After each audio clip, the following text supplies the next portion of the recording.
A propósito, hacer uso de esa frase con ese agregado al final, porque a lo largo de las últimas 2, 3 décadas, creo que todos nosotros de manera repetitiva hemos oído a aquellos que proclaman el Evangelio de la prosperidad, haciendo uso de un principio de la siembra y la cosecha que tiene que ver con el hecho, según ellos enseñan, que si tú le das dinero a Dios, que tú puedes contar con el hecho de que Él te va a beneficiar, a prosperar financieramente en el día de mañana.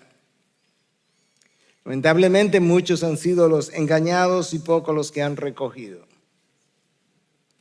Muchos los que han vaciado los bolsillos de las ovejas y han llenado los suyos propios. Pero gracias a Dios que debido a un trabajo nuevo y debido a la proclamación de la palabra en Latinoamérica, el Evangelio de la Prosperidad ha comenzado a perder terreno, ha comenzado a perder fuerza. Y como las ovejas de Cristo oyen su voz, muchas de ellas que estaban bajo esos púlpitos de predicación han escuchado la voz de Cristo, han salido en busca del pan espiritual. Y eso es algo que ha estado ocurriendo no solamente en Latinoamérica, porque hablaba hace unos 10 días, no sé si 12 ya, estando en Washington en la reunión del concilio del Gospel Coalition.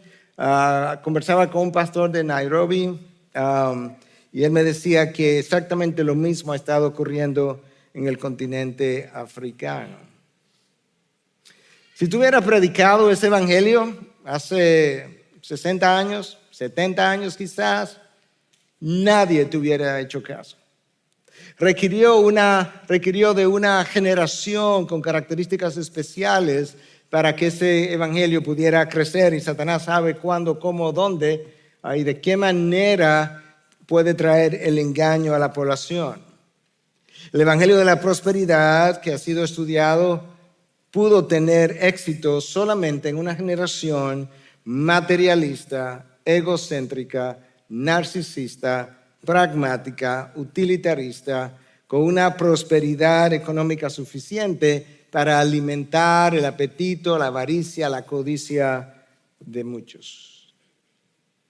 Y eso ha hecho que muchos se hayan alejado de Cristo para seguir un evangelio diferente, que en realidad no es otro evangelio, solo que hay algunos que os perturban y quieren pervertir el evangelio de Cristo, para usar las palabras de Pablo en Gálatas 1, versículos 6 y 7. Yo raramente hago lo que voy a hacer ahora, pero permítame leer una porción de uno de los capítulos de uno de mis libros, un capítulo dedicado al Evangelio de la Prosperidad, y tiene que ver con el libro Una iglesia conforme al corazón de Dios, y esta es la cita. En esencia, los falsos maestros de este mensaje enseñan que todo hijo de Dios debiera ser próspero económicamente, estar sano físicamente o sanar si estaba enfermo, porque la prosperidad incluye mi salud, y ser capaz de crear su propia realidad, declarando con su boca su prosperidad financiera y de su salud. La cita continúa y el capítulo cierra diciendo: el evangelio de la prosperidad es el resultado de los deseos de un corazón caído, viviendo en medio de la opulencia, en una cultura que dice primero yo, que valora la comodidad, los bienes materiales y las opciones en busca del disfrute de la vida del aquí y el ahora. Una vez que nació este evangelio no evangélico, se diseminó fácilmente debido a la globalización de nuestros días. Todas las formas de comunicación y de transporte se han usado para llevar las buenas y las malas noticias. Hoy tenemos que decir no solo que las ideas tienen consecuencias, sino también que las ideas viajan rápidamente. Además, necesitamos recordar que es más fácil esparcir una mentira que deshacer los daños que produjo. Mucho más fácil. Para empeorar las cosas, todo esto ha sido acompañado por una hambruna de la palabra de Dios en el púlpito y una falta de confianza en la palabra para destruir los ídolos del corazón y cambiar la mente de las personas. En cambio, muchos han hecho lo que hizo Aarón en el desierto, cuando le dio al pueblo lo que quería, un becerro de oro para adorar. El evangelio de la prosperidad es un becerro de oro moderno. Pero nunca olvidemos que nadie puede servir a dos señores. Porque o aborrecerá a uno y amará al otro, o se apegará a uno y despreciará al otro. No podéis servir a Dios y a las riquezas. Fin de la cita. Hay mucho más que yo pudiera decir de este evangelio de la prosperidad, pero en realidad ese no es el tema del día de hoy.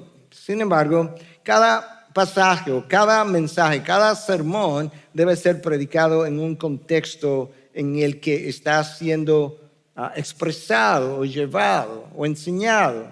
Por tanto, yo quería, antes de entrar a mi tema hoy, poderlo predicar desde un pasaje que justamente ha sido enormemente y erróneamente usado por el Evangelio de la Prosperidad para enseñar quizás una de las más grandes herejías que haya entrado al mundo de la iglesia.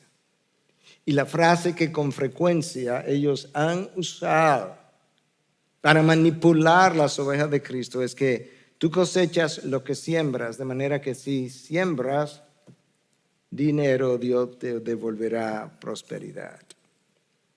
Y con eso yo quiero invitarte a que tú puedas leer conmigo a Gálatas 6, comenzando en el versículo 7 hasta el 10. No se dejen engañar, de Dios nadie se burla. Pues todo lo que el hombre siembre, eso también segará. Porque el que siembra para su propia carne, de la carne segará corrupción, pero el que siembra para el Espíritu, del Espíritu segará vida eterna. No nos cansemos de hacer el bien, pues a su tiempo, si no nos cansamos, segaremos. Así que entonces, hagamos bien a todos según tengamos oportunidad, y especialmente a los de la familia de la fe. Para hacer uso de las palabras del teólogo puritano de los años 1500-1600, William Perkins, en su comentario sobre esta epístola, en este texto nosotros vemos a Pablo hablándonos de dos tipos de semillas, las cuales el hombre puede sembrar en su vida, una buena y una mala. Dos tipos de terrenos, o sembradores más bien, dos tipos de sembradores, hombres espirituales y hombres carnales. Dos tipos de terrenos en lo que esta semilla es plantada, la carne y el espíritu. Dos tipos de cosechas que los hombres cosechan de acuerdo con la semilla. Corrupción, vida. Fin de la cita. Eso es verdad. Eso es verdad desde el jardín del Edén hasta nuestros días, en todos los hombres, en todos los seres humanos, en todas las épocas, en todos los lugares de la tierra. Pablo hace uso de un proverbio agrícola de la antigüedad que precede a la vida de Cristo incluso, que es un principio de la siembra y la cosecha. Si tú siembras habichuelas, cosecharás habichuelas. Si tú siembras una mala semilla, no espere una buena cosecha. Esa es la realidad. El apóstol Pablo toma ese principio agrícola, lo aplica a la vida espiritual y lo relaciona a todo lo anterior, ese es el contexto de su enseñanza, a todo lo anterior que él venía enseñando y de manera particular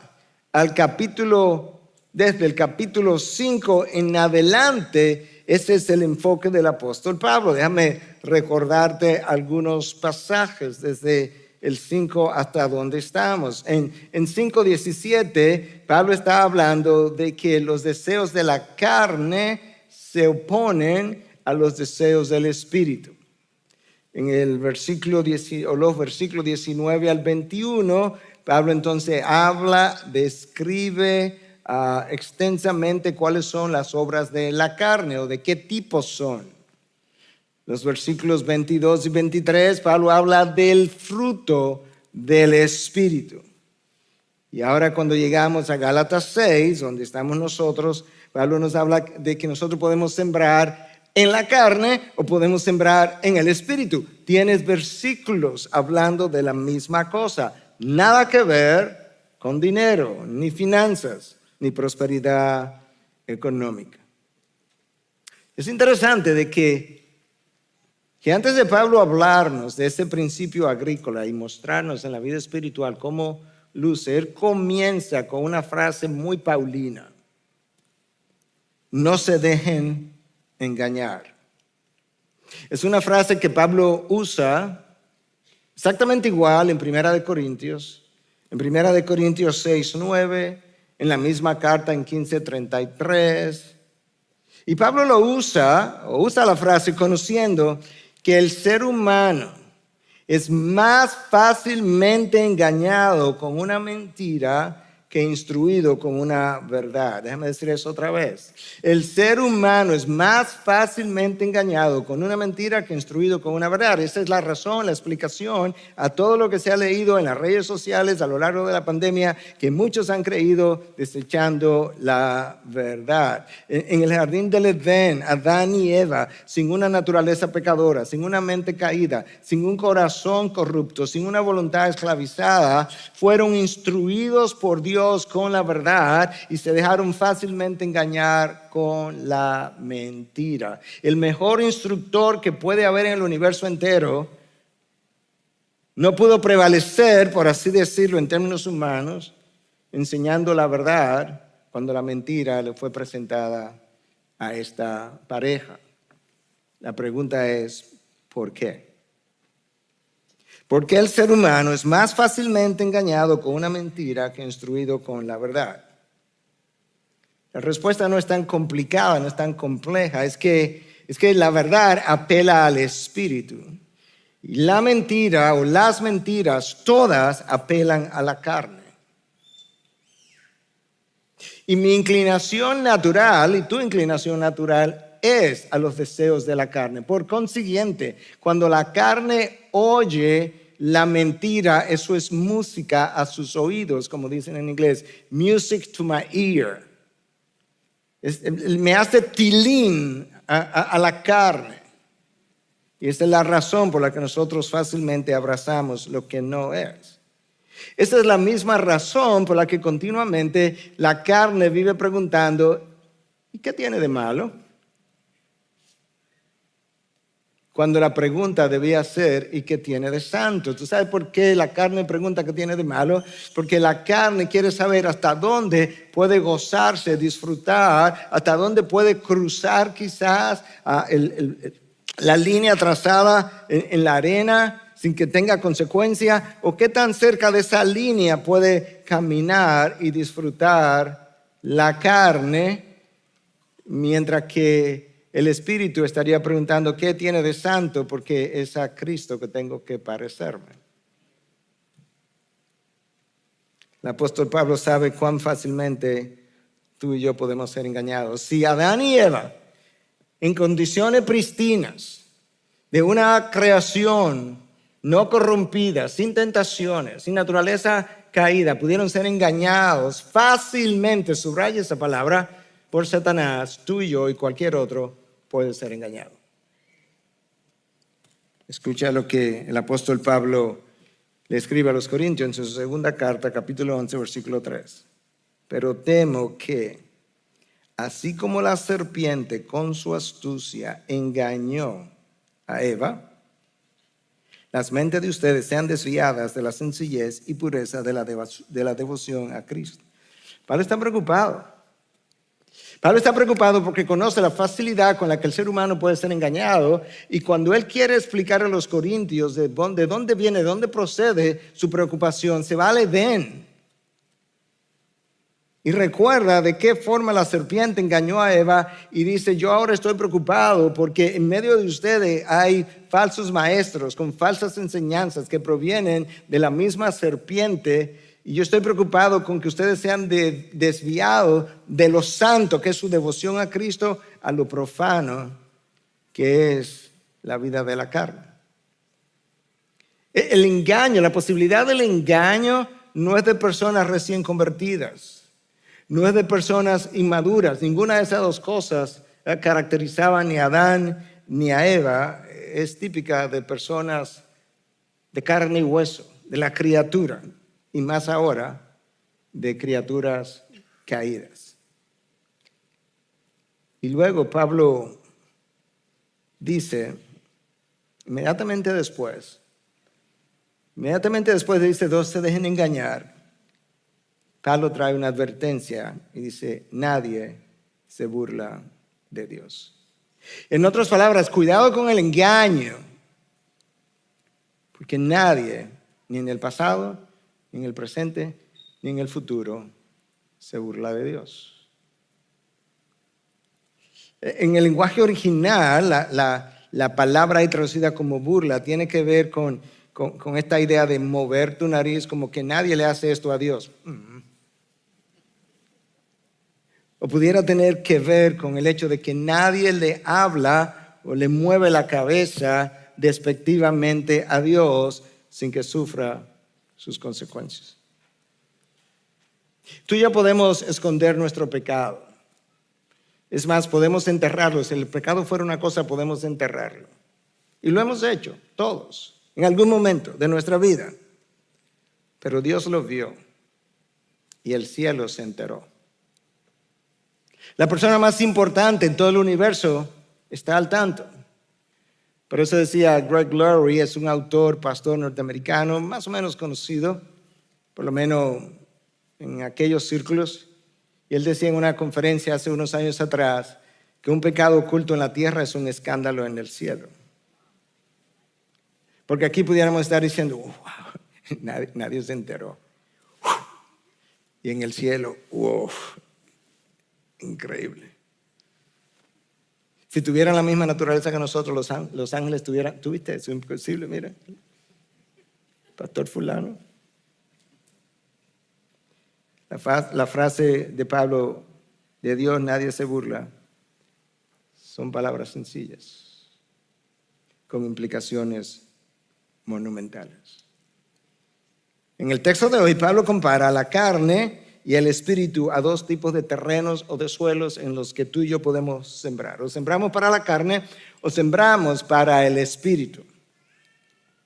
Déjame tratar de ilustrarte esto a partir de la palabra de Dios. Yo creo que las mejores ilustraciones, lo he dicho otras veces, salen de la palabra de Dios. Cuando nosotros sembramos la semilla de la mundanalidad en la carne, lo único que podemos cosechar son frutos de la carne. Cuando Elí no impidió la mundanalidad o la inmoralidad de sus hijos, él cosechó la muerte de sus dos hijos y la suya propia el mismo día. El texto del Génesis incluso dice que los hijos de Elí no se arrepintieron porque Dios ya había decidido matarlos. Y en un solo día los dos cayeron en batalla. Y cuando Elí recibió la noticia de que sus hijos habían muerto en batalla, se cayó para atrás y luego se desnucó y murió. Cuando el rey Nabucodonosor decidió atribuirse la gloria y la soberanía y el poder para construir la gran ciudad de Babilonia, él cosechó 7 años comiendo hierbas con las bestias del campo. Cuando Herodes, en el Nuevo Testamento, en el capítulo 12, narrado en el capítulo 12 del libro de los Hechos, decide presentarse delante del pueblo, hablar y creerse y ser aclamado como que estaban escuchando la voz de Dios. El texto dice que un ángel de parte del Señor lo hirió y al momento cayó muerto y se lo comieron los gusanos. ¿Por qué? Porque nadie se burla de Dios. Cuando Sansón sembró sensualidad con Dalila, cosechó la muerte sobre sí mismo.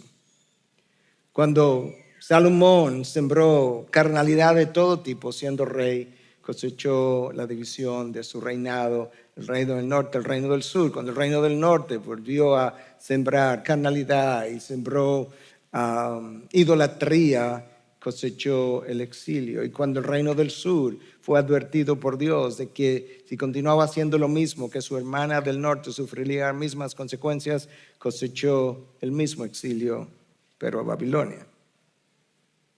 De Dios nadie se burla. Eso es el pasado. Eso es en la Biblia. Déjame hablarte de hoy. Déjame hablarte de hoy, y yo sé que quizás le estoy hablando al coro, como dicen, porque quizás la mayoría o todos los que estamos aquí creemos las mismas cosas. Pero ojalá en algún momento, en la providencia de Dios, en la soberanía de Dios, este mensaje pueda ser escuchado por alguno de los culpables de lo que está pasando hoy. Cuando las legislaciones de nuestros días tratan de sexualizar nuestros hijos, nuestros niños de la forma más perversa posible, a una temprana edad, están tratando de burlarse de la inocencia que Dios puso en los niños y están sembrando iniquidad en la inocencia de ellos y cosecharán la maldad en la adultez de ellos. Cuando la sociedad de nuestros días llama a un hombre mujer y a una mujer hombre, está tratando de burlarse del diseño de Dios.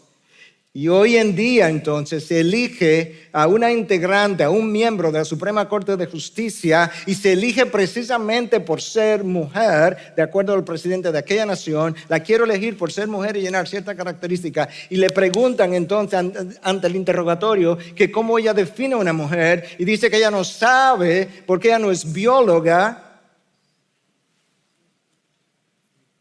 Tú te estás tratando de burlar de Dios, pero nadie se burla de Dios. No sabemos lo que se eligió a esa Suprema Corte, porque ella no sabe lo que es una mujer. Cuando la humanidad pierde la racionalidad, su cosecha es la maldad.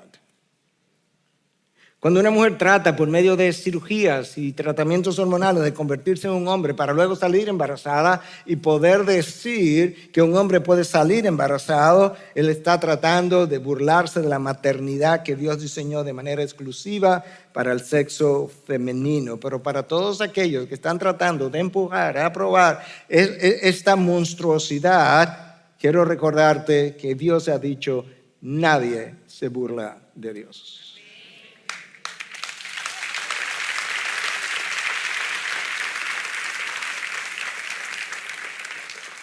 Job 4:8 nos recuerda, porque lo que yo he visto, de acuerdo a mi experiencia, en otras palabras, los que harán iniquidad, ¿te das cuenta que estos son principios agrícolas? Los que harán iniquidad y los que siembran aflicción, eso ciegan, eso cosechan. Oseas 8:7, porque siembran viento y recogerán tempestades. Principios agrícolas, siembran vientos y van a recoger ciclones. Para quizás algunos de nosotros pensamos, bueno, no estoy en esos pecados extremos. Y por tanto, no estoy sembrando para la carne. Déjame recordarte lo que John Stott escribió con relación a este pasaje y a cómo sembramos en la carne. Cristianos, cada vez que nosotros permitimos que nuestra mente guarde rencor, alimentemos una herida, mantengamos una fantasía impura o nos revolquemos en sentimientos de autocompasión, estamos sembrando para la carne. Cada vez que permanecemos juntos a mala compañía, niños, adolescentes, adultos, permanecemos juntos a mala compañía, cuya influencia sabemos que nos será difícil de resistir. Cada vez que permanecemos en la cama cuando debiéramos pararnos para orar. Cada vez que nosotros nos tomamos un riesgo que pone nuestro dominio propio al límite, nosotros estamos sembrando y sembrando para la carne. Algunos cristianos siembran para la carne todos los días y luego se preguntan por qué no tienen una vida de santidad. La santidad es una cosecha. Independientemente de que nosotros la cosechemos o no, depende casi completamente de lo que sembremos y de dónde sembremos. La santidad es una cosecha y depende casi exclusivamente de lo que tú y yo sembremos y de dónde tú y yo estemos cosechando. Eso es una verdad incontrovertible. Pero yo diría también que nosotros sembramos en la carne cada vez que tú y yo confiamos en nuestras habilidades, talentos y no en el poder del Espíritu. Eso es una siembra en la carne. Tú y yo sembramos en la carne cada vez que confiamos en nuestro propio entendimiento de cómo las cosas debieran ser, debieron haber sido o deben ser en el futuro, en vez de confiar en la sabiduría de Dios. Eso es una siembra en la carne. Y nosotros sembramos en la carne cada vez que cedemos a nuestras emociones y pasiones, en vez de resistirlas conforme a la voluntad de Dios. Pero déjame recordarte que nuestras pasiones y emociones no son exclusivamente sensuales. No. Todas aquellas cosas que sentimos, que experimentamos, que no se conforman racionalmente al consejo de Dios, son pasiones carnales a la que tú y yo debiéramos resistirnos. Sembramos en la carne cada vez que miramos lo que hacemos para medir mi progreso, cada vez que yo como pastor pudiera mirar la predicación, el tamaño de la iglesia, cuántos cultos tenemos, cuántos programas y videos podemos hacer para medir mi progreso en la fe, y no estoy midiendo la imagen de Cristo en mí. Eso es una siembra en la carne. Dios pudiera fácilmente decirme o decirnos a nosotros los pastores: prefiero tu obediencia a tu predicación. Muchas veces. Por eso Él dijo en el Antiguo Testamento: obediencia quiero y no sacrificio. Este es un sacrificio para Dios, no porque me cueste trabajo. Yo disfruto lo que hago para el Señor, pero es mi ofrenda al Señor. Y el Señor dice: ¿sabes qué? Prefiero tu obediencia a tu ofrenda. Pero nos gusta sembrar para la carne. Ese es el tema de hoy. ¿Dónde vamos a sembrar? ¿En la carne o en el espíritu? Nos gusta sembrar en la carne. ¿Sabes por qué? Porque lo que hacemos en la carne produce placer. Mi naturaleza caída le encanta el placer. Sembramos en la carne porque muchas veces lo que hacemos nos da un nombre, nos da reconocimiento, nos pone en el centro de atención, y la carne le encanta ser centro de atención. Sembramos en la carne porque muchas veces eso que sembramos en la carne me consigue la aprobación de los hombres, y eso le rasca el oído a la carne. Sembramos en la carne porque los logros nos promueven y nos dan a conocer y nos ponen por encima de los demás. Tenemos que ser cuidadosos, hermanos, porque nosotros podemos tomar las disciplinas espirituales diseñadas para crecer a la imagen de Cristo, y convertirlas en una siembra en la carne, como hicieron los fariseos, que oraban 3 veces al día. Tú y yo probablemente no oramos 3 veces al día. Que ayunaban 2 veces a la semana. Tú y yo probablemente no ayunamos 3 veces a la semana. Que guardaban el día de reposo de manera escrupulosa. Y ni siquiera cosecharon salvación. Nosotros necesitamos cuidar lo que entra a nuestra mente. Porque, como se ha dicho, las ideas tienen consecuencias, pero las acciones también. Recuerda este proverbio secular, también de hace muchos años, para que puedas ver que estos son principios agrícolas. Siembra un pensamiento, cosechas una acción. Siembras una acción, cosechas un hábito. Siembras un hábito, cosechas un carácter. Siembras un carácter, cosecha un destino. ¿Con Dios o sin Dios? La buena noticia es que ahora nosotros tenemos la opción de sembrar en el Espíritu. En vez de sentirnos como que me están aplastando, porque esto es casi como acusatorio, tú puedes darle la vuelta a eso y decir: pero qué bueno que ahora yo puedo sembrar en el Espíritu, porque yo tengo otra opción. Y no solamente que tengo otra opción, tengo otra capacitación, porque el día que yo nací de nuevo, Dios me capacitó para sembrar en el Espíritu. Déjame darte la secuencia, desarrollada por Pablo en Gálatas. Gálatas 3, 2 y versículo 14 nos dice que al momento de la conversión recibimos el Espíritu. Ese es el comienzo. Ese es el comienzo de mi capacitación, porque hasta ese momento había sembrado para la carne y solamente para la carne. Ahora Dios me dice, ahora te voy a dar la opción, tendrás la opción. Va a tener poder infinito residiendo dentro de ti para que puedas cambiar tu siembra y tu cosecha. En Gálatas 5:16 se nos llama a andar por el Espíritu. En 5:18 se nos dice que debemos ser guiados por el Espíritu. En 5:22 y 23 se nos habla del fruto del Espíritu. Y en 5:25 se me anima a vivir por el Espíritu. Primero vengo a ser morada del Espíritu. Luego se me llama a andar por el Espíritu. Luego se me habla de el fruto del Espíritu. Luego se me dice que ahora que tengo el fruto del Espíritu, yo puedo vivir por el Espíritu. Y como estoy viviendo por el Espíritu, ahora en el texto de hoy, capítulo 6, yo puedo sembrar en el Espíritu. ¡Wow! Esa es la secuencia. Versículo 8 del capítulo 6. Pero el que siembra para el Espíritu, del Espíritu segará vida eterna. Uf. Ese es tu ánimo, esa es tu motivación. El que siembra para el Espíritu, del mismo Espíritu va a cosechar vida eterna. Y el apóstol Pablo comienza a decirme entonces, entendiendo la debilidad humana, entendiendo que nosotros corremos y nos cansamos y hay suficientes motivos en esta vida para desanimarnos, debilitarnos, para distraernos, sacarnos del camino. La próxima enseñanza de Pablo tiene que ver con el hecho de que no debemos cansarnos de hacer el bien, porque llegará el día en que nosotros segaremos. Hay un día de cosecha.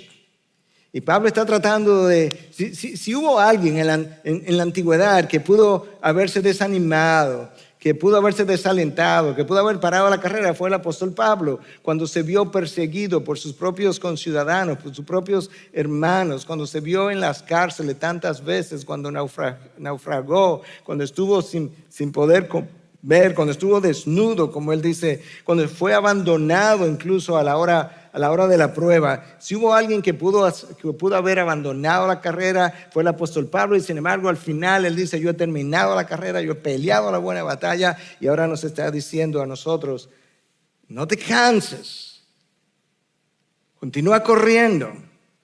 Hay un día de recompensa, hay un día de triunfo, hay un día de celebración.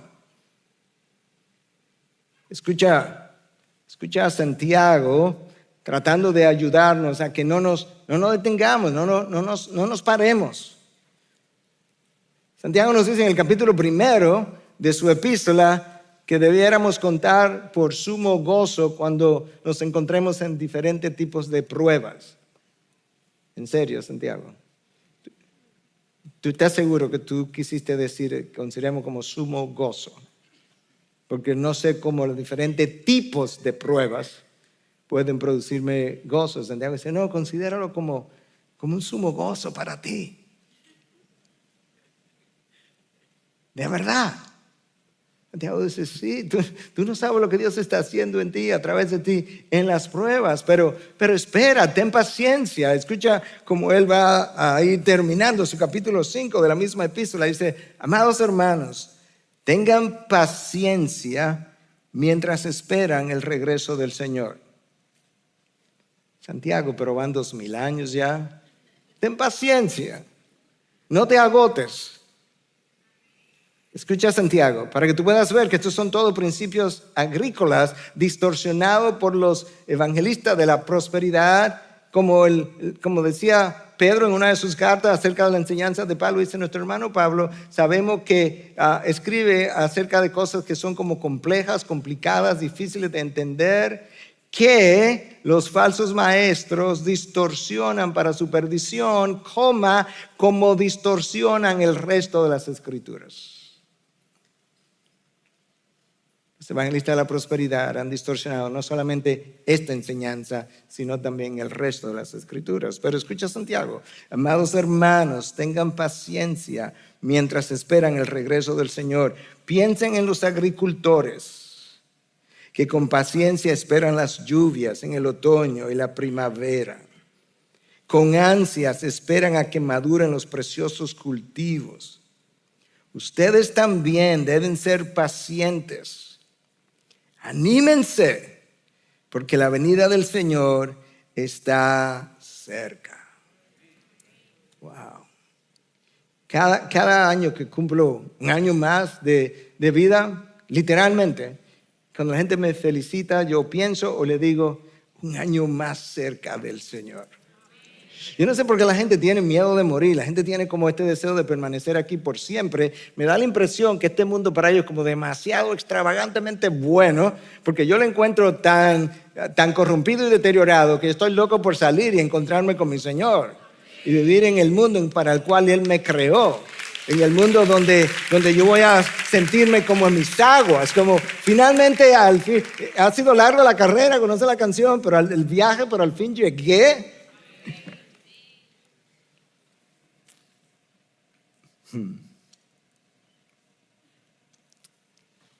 Eso me acordó la foto del presidente de Estados Unidos con la nueva integrante de la Suprema Corte. La palabra fueron, we made it, al fin lo logramos. Y estoy pensando cuando yo llegue al cielo a abrazar a mi Señor y decirle, you made it. Llegué, me trajiste, me acompañaste, me salvaste, me preservaste. Tú y yo necesitamos correr reconociendo que en este mundo material nada te va a llenar satisfactoriamente.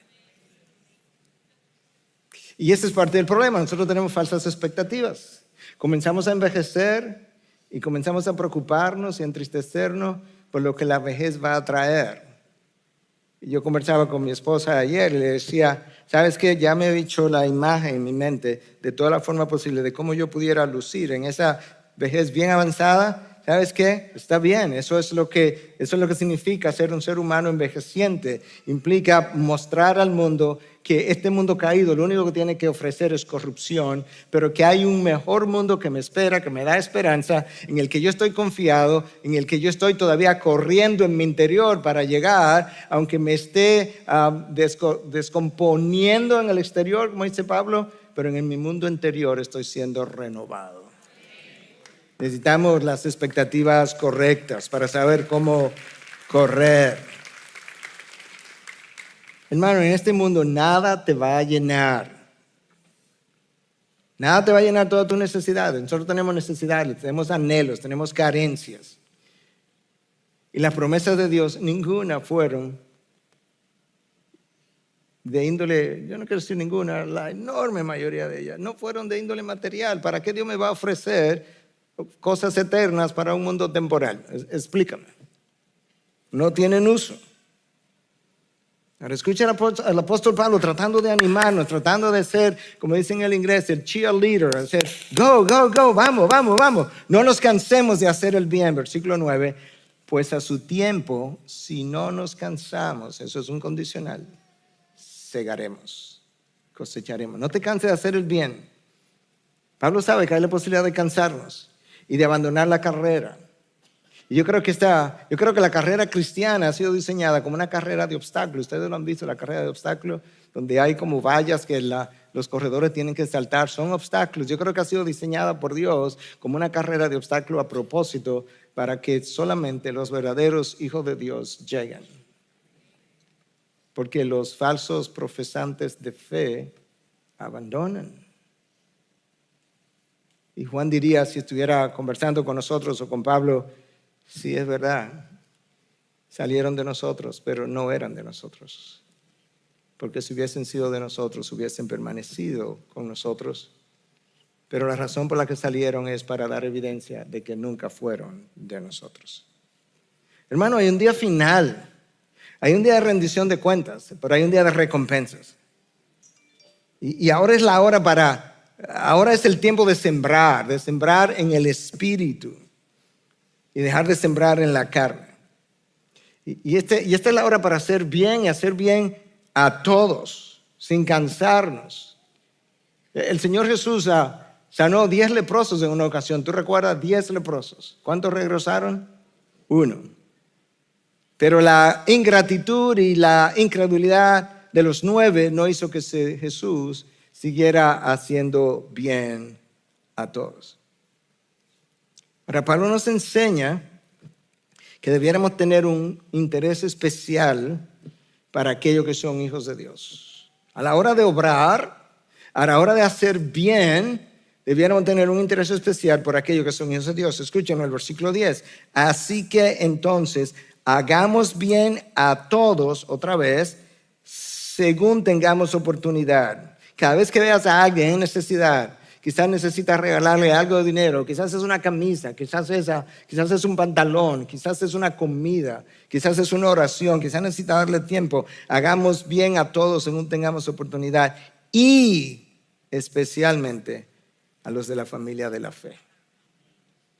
Especialmente a los de la familia de la fe. Eso no es una enseñanza paulina, eso es Pablo copiando del Señor. ¿Tú recuerdas cómo el Señor enseñó cómo tú y yo debiéramos hacerle bien a los de la familia del Señor? Déjame leerte. Mateo 25. Mateo 24 y 25 tienen que ver ya con el tiempo final. Y el 25, el juicio final. Yo quiero que tú veas aquí algo que tú ves en todos los pasajes del Antiguo y Nuevo Testamento, donde se habla de juicio o día final. En todos están las obras involucradas. No porque eres salvo por obras, sino porque Dios ha hecho una promesa de recompensar tus obras. Y déjame leerte este texto acerca del día final para que vea las obras. Mateo 25, versículo 31 en adelante. Es un texto largo, pero vale la pena. El Señor lo enseñó.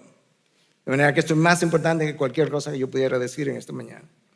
Pero cuando el Hijo del Hombre venga en su gloria y todos los ángeles con él, entonces él se sentará en el trono de su gloria, día del juicio, y serán reunidas delante de él todas las naciones, separará a unos de otros, como el pastor separa las ovejas de los cabritos.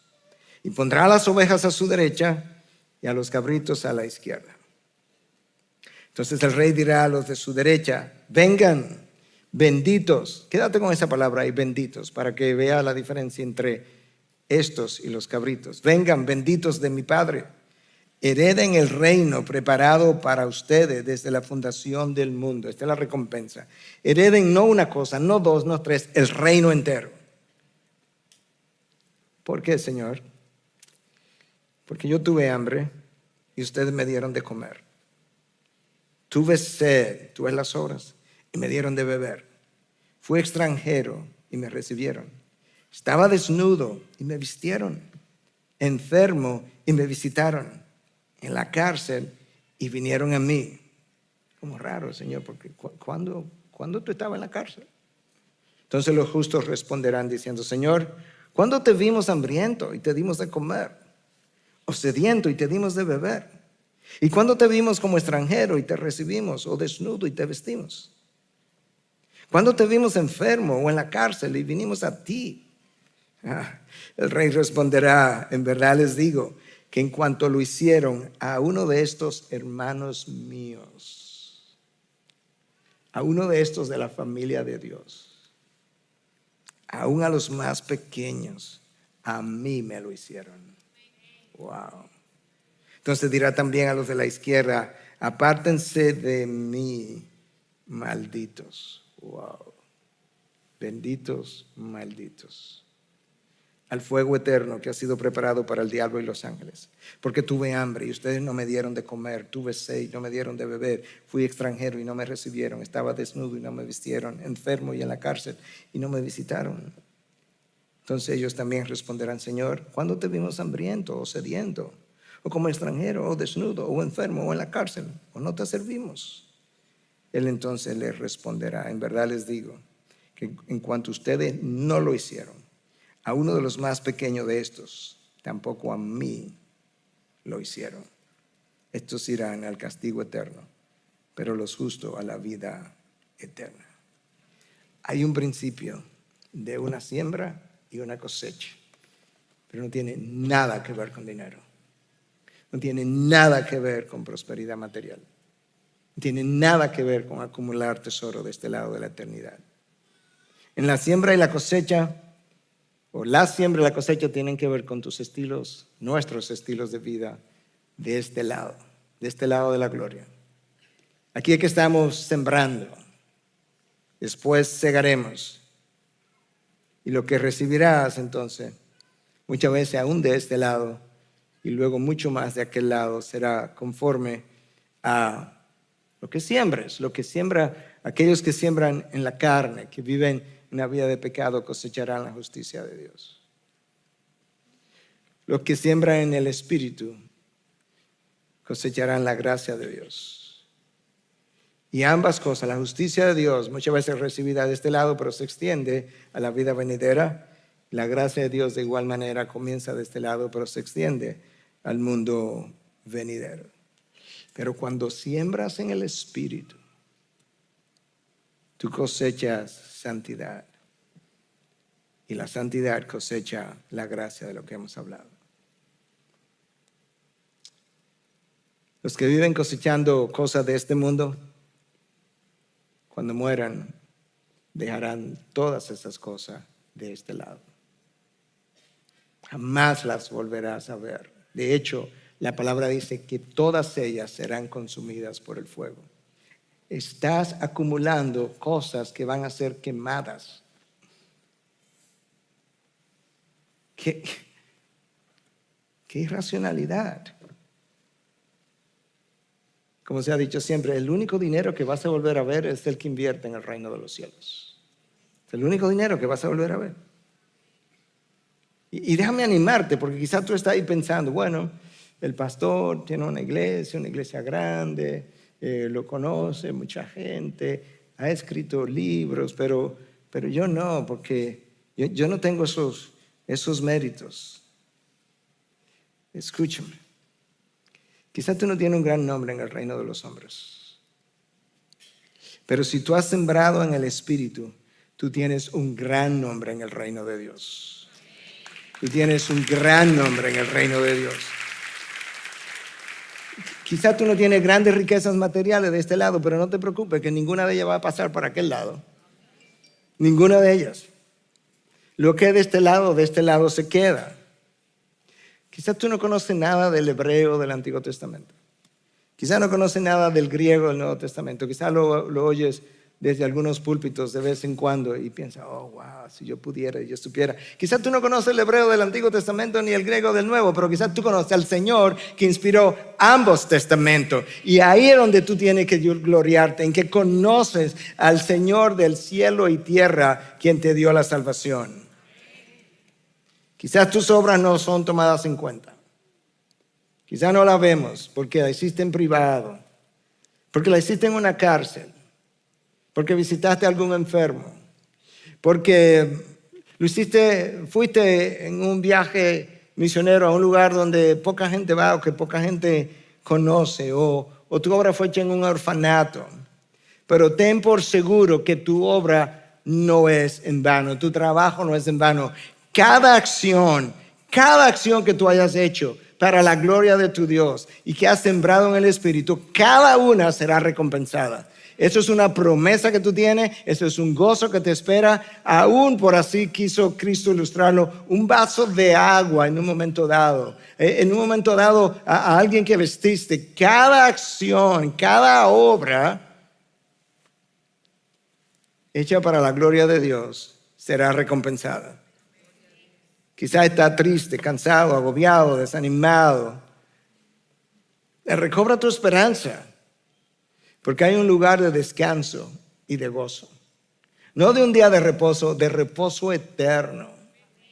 Toda una eternidad de gozo y de reposo. No te canses. Yo recuerdo no estoy seguro ahora, 4, 5, 6 años atrás, había un momento dado, no recuerdo ni siquiera el porqué, lo cual ni siquiera es importante, pero me sentía como que me estaba cansando y recuerdo en un momento reflexionando con Dios, donde Dios trajo este pasaje a mi mente del libro de Isaías, donde dice, pero si te cansaste con los de a pie, ¿cómo vas a correr con los de a caballo? Con los de a pie te cansaste. Tú todavía no sabes lo que otros han corrido, lo largo que han corrido y lo rápido que han corrido por mucho más tiempo. De manera que Pablo está aquí diciendo, no te canses. Hay un día de recompensa, hay un día de regocijo. Quizás tú estás aquí pensando, bueno, que yo siento incluso al Señor como lejos de mí. Bueno, yo tengo buenas noticias para ti. Hay un lugar donde tú vas a morar y Él va a estar en medio de nosotros. En medio de nosotros lo verás como Él es. De hecho, serás incluso como Él es. O quizás donde tú miras alrededor y lees las noticias y lees las redes y te sientes amedrentado porque hay tanta oscuridad alrededor de nosotros. Ciertamente el mal avanza y la noche es oscura y se hace más densa, pero hay un lugar resplandeciente. Hay un lugar resplandeciente donde la luz nunca se apaga. Es un lugar especial reservado para los hijos de Dios. O quizás tienes anhelos que piensas que jamás serán llenados. No te preocupes. Ten paciencia. Mira a los agricultores cómo esperan por las lluvias del verano, del otoño. Ten paciencia, que hay un lugar donde tú vas a recoger, donde tu cosecha se va a recoger, porque ese es el lugar que satisface tu corazón. Quizás estás cansado de luchar con tu pecado, de luchar con el enemigo. No te canses, que hay un lugar donde ya el pecado no será más, tu pecado será cubierto, ya donde no hay enemigos, donde Satanás no te molestará jamás, donde la corrupción ya no va a ser parte de ti ni de tu pensamiento. Es un lugar donde se vive en completa libertad.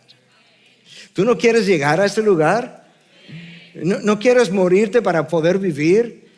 Ese es el día en que tú vas a estar más vivo que en cualquier otro día de toda tu existencia. El día donde hayas muerto aquí para vivir allá. Jamás habrás estado tan vivo como en ese día. Jamás tendrás más gozo, más libertad, más deseo de adorar a tu Dios. Completa libertad. Quizás estás entrando en edad, 80, 90 años. Y quizás están pensando, ya yo estoy casi por morirme. Y quizás la muerte te amedrenta. Hay un lugar donde la muerte será simplemente una memoria de tu redención. Donde no hay muerte, no hay pecado, donde vives verdaderamente la vida abundante que finalmente Cristo te entregará. Y no te canses de orar por ti y por otros. No importa si no ves los frutos. Leía este fin de semana cómo este hombre de 103 años, había vivido largos años, de hecho estaba pasado de años. Y no conocía al Señor.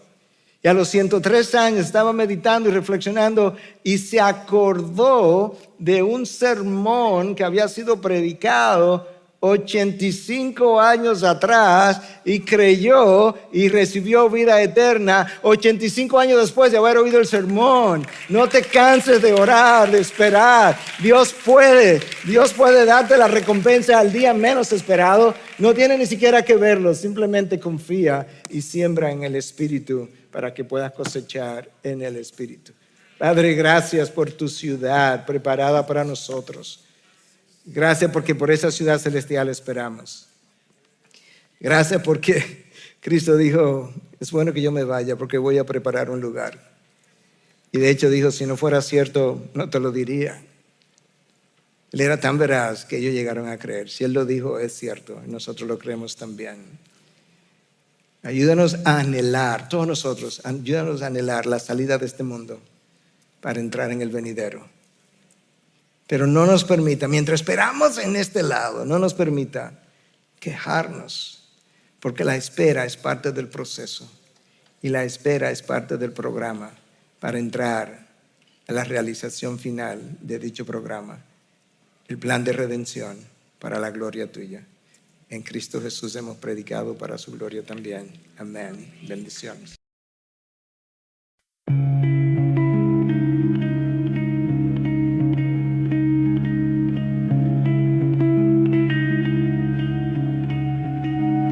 I drew a map on coffee-stained sheet of all the places I forgot to meet, myself at doorways I never found, where silence is the only sound.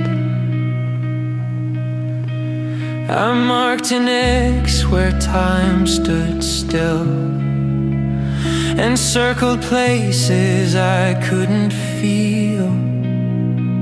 The roads were crooked, lined with light, but none of them turned out quite right.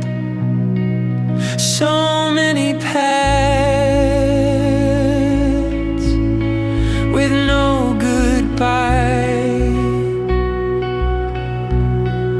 So many days I passed me by. These are maps for the lost days, etched in fog and sideways rain. No compass points, just phantom lines, leading back to stolen time. And if I trace them long enough, will I find the part I left untouched, or just more echoes in the maze?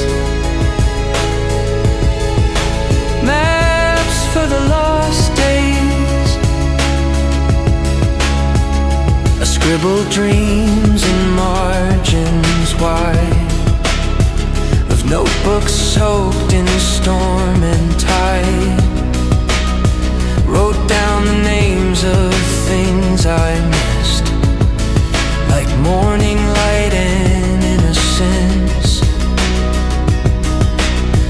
A crossroad carved in memory's thread. One side was silence, one was dread, but I kept walking without shoes, learning how to lose. So many turns with no return. So many fires I let burn. These are maps for the lost days, etched in fog and sideways rain. No compass points, just phantom lines, leading back to stolen time. And if I follow every retrace, will I arrive or just erase, or drift between the gray and glaze? Maps for the lost days.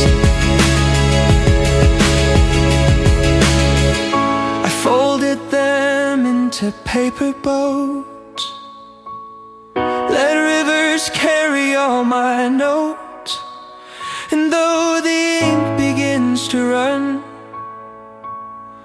the journey's end is not undone. These are maps for the